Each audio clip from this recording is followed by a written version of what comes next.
It's me, your Mommy Z. So, ngayon guys, ayan, and it's another day na naman. I'm going to do a PCR test.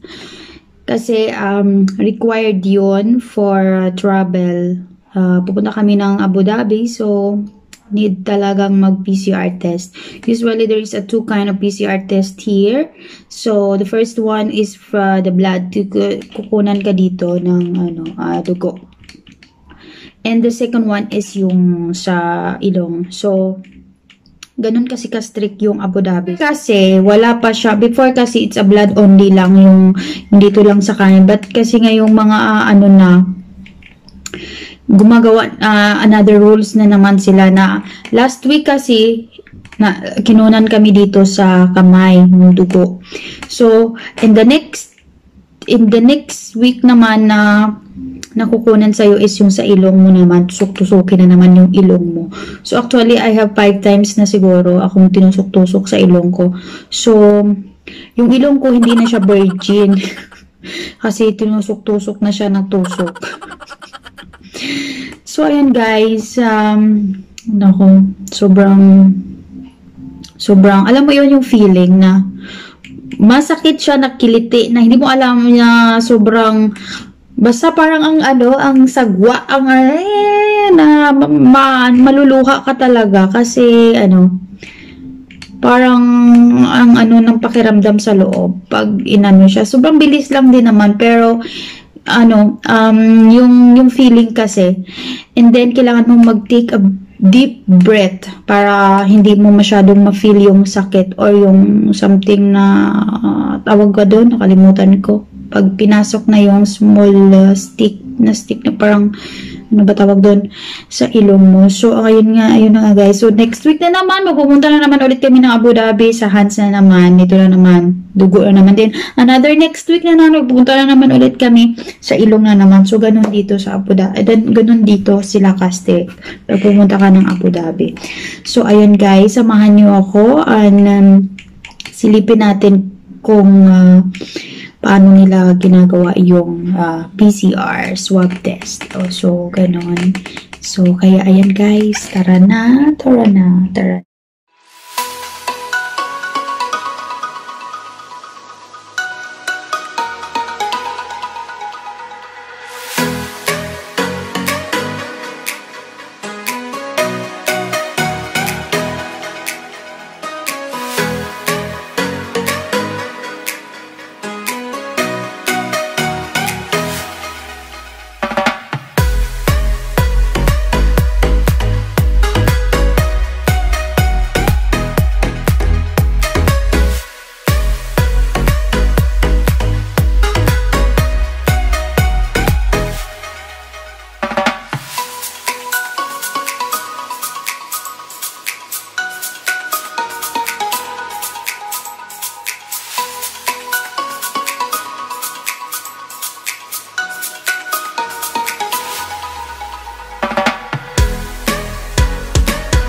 Hello! Welcome back again! Ayan, nakauwi na kami guys. At tapos nang tinusok-tusok yung aking ilong.